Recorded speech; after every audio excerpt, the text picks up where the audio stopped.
Hi, I'm RJ here with Savage Arms, with JT. How's it going? One of our lead engineers who actually helped us redesign the stocks that we're looking at on our Axis model here. Certainly. So, a little bit history about the Axis. We've had it out since about 2010. Yep, give or take. And really the history of the Axis, it was developed to be really a price-conscious gun. Yep. Like, how do we manufacture this rifle to be a price point gun without sacrificing quality? Like, some of the features that has always been on the Axis models, we've always had it in a number of cartridges, all the standard 308, 30-06, 270 Win, number of others. We've recently added 350 Legend and 400 Legend. A lot of hot new offerings. So trying to give customers what they want across the board, right? Yep. So I think we range from like 223 size cartridges all the way up to the 30-06 and whatnot. One of the ways we did that on the Axis is all of these rifles here are 6.5 Creedmoor, but if we had it in 223, 6.5 Creedmoor, 308, 30-06, 350 Legend, the receiver size is all the same. Yep, receiver length, bolt throw, all that kind of stuff. Yeah, so that just allows us to, when we're machining one receiver, it allows us to be a lot more nimble. Very efficient in manufacturing. Changing SKUs and things like that. It gives us a lot of different options to be able to pivot. Yep. So, and with that, with the stocks, it's kind of the same. The stocks are all the same size. Yep, same inlet set. Yep. But how do we handle that when you go from a 223 to a 30-06? How do we get the magazine to work like that? Yeah. So if you're thinking about a 30-06, obviously quite a long action cartridge, and then scale all the way down to 223, which is pretty short. We actually have an interesting setup here. So you've got the standard stock, standard receiver length, there's a standard inlet, but we actually have a trigger guard mag filler that's compatible with long action magazines as well as shorter action magazines. So you can just pop one screw out, swap that over, and that's how we make this such a modular, configurable platform. So really that was the key into being able to manufacture multiple cartridge lengths on a single size. Yeah, you're still using the same core geometry. Yeah. So that's kind of just some of the brief history on how we've done the Axis, and over the years we've had a few different stock variations. So this is actually what we see here is we're calling it the next evolution of the Axis. We came out with about August, September of 2024. For the most part, it's the third iteration of the stock set. Yep, newest generation here. Yep. So what we did, we set out probably 3 years prior, so pushes it around 2020, 2021, started looking at how do we modernize our stocks on the Axis. Yeah, a nice study with our customer base, and not only our customer base, but also internally, lessons learned, things like that. We went through a pretty long process, as RJ had said, about 2.5, 3 years, a number of different 3D printed stock iterations.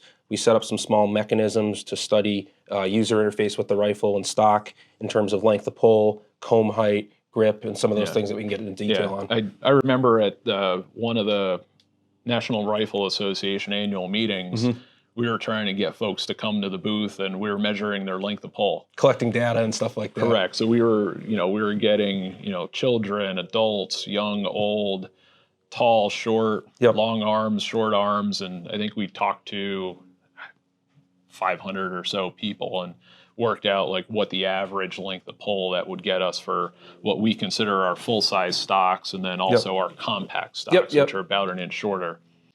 One of the things I love to talk about on this is everyone remembers in grade school around Thanksgiving time, you put your hand on a piece of paper, traced your hand, and drew a little hand turkey for Thanksgiving. I had to work in the hand turkeys. Absolutely. Because we did that with most of our factory folks. Yep. Even whenever we had visitors come in, we had Take a print doing it. So generally, most people were just an 8.5 by 11 size of paper, and it was fine. Yep. We even had a few folks that you guys had to go and get scale of 11 by 17. Get the bigger papers from the engineering printers because their hands were a bit bigger. So we really studied everything to try and come up with this. And on the grips, in the grip area, we have this more modern vertical type pistol grip. Very comfortable. But what isn't really able to see on a flat screen on 2D is the stock has a bit of a palm swell on both sides. And this dimension is what we came out with all those hand turkeys is about the medium is what we called it. So we kind of broke it down into, there was a, the average small, the average medium, the average large, but since we're only making one stock, kind of stuck right to the middle. Trying to fit the largest range of users, like RJ had said, from youth to adults, large, small, that kind of stuff.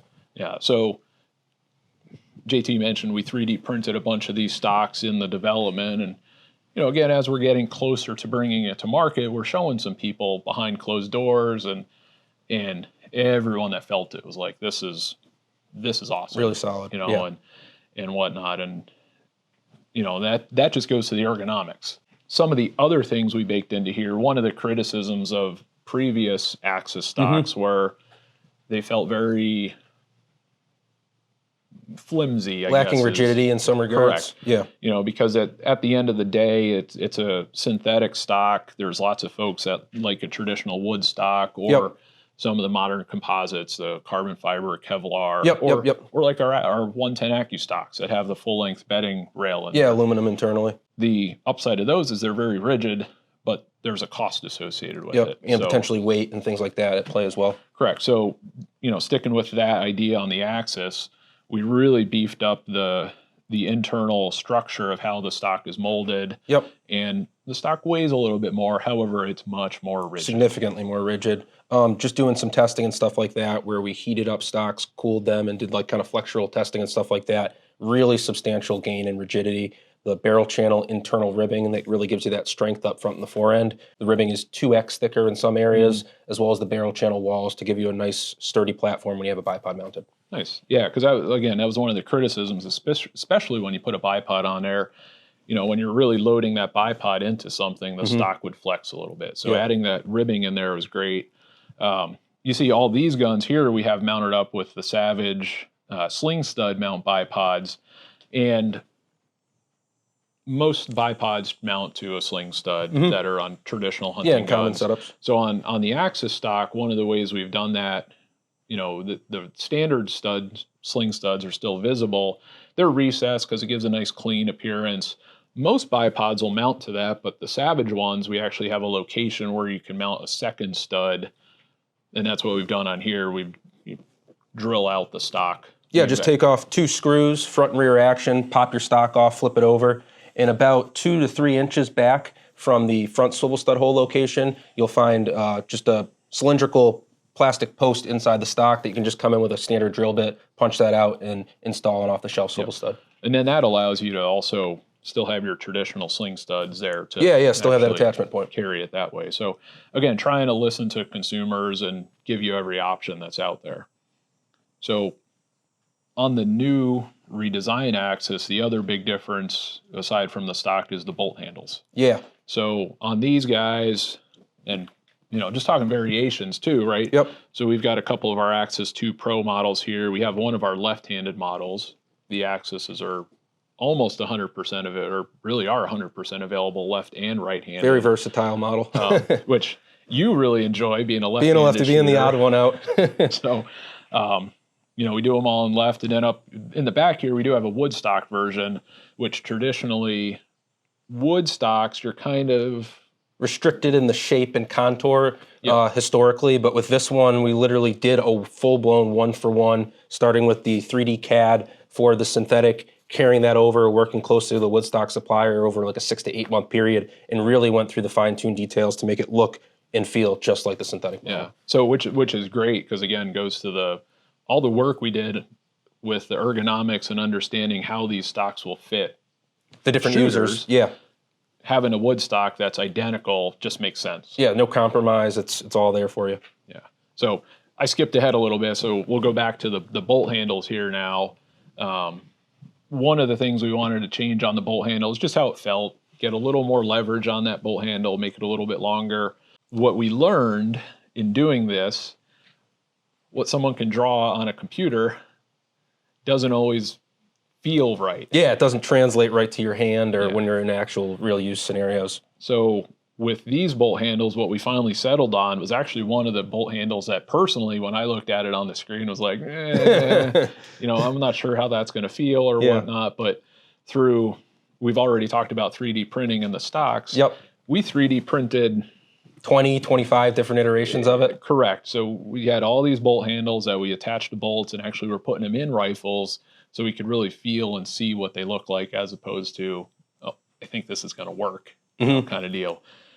Even when we started down the path with these bolt handles, I remember we had a couple iterations of those. Like, how do we make it a little longer, a little snugger, and Yeah, much more comfortable to actuate, cycle, chamber around. And then I think another key point to touch on, just with the fact that we have some configurations set up with an 0 or 20 MOA rail, as well as low profile bases, different ring heights that a user might have.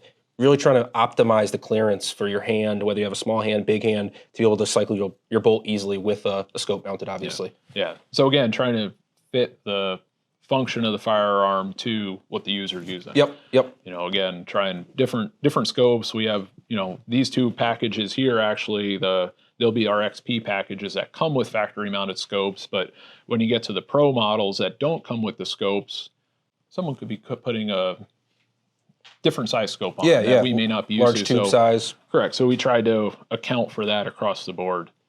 So a little bit of the features of the Axis. We kind of mentioned a little bit. Originally, it was designed to be a price-conscious gun. So we do have our standard Axis XP, which is we don't have one of those here because it's a black stock, black matte finish, black oxide. It's your base model. Base model, standard trigger, 5 to 7 pounds. So that's the, kind of the entry-level price point. Then we'll go up to the Axis 2, what's the difference between the Axis and the Axis 2 when you're looking at it from that perspective? You bring in that user-adjustable Accu trigger that people have come to know and love with Savage.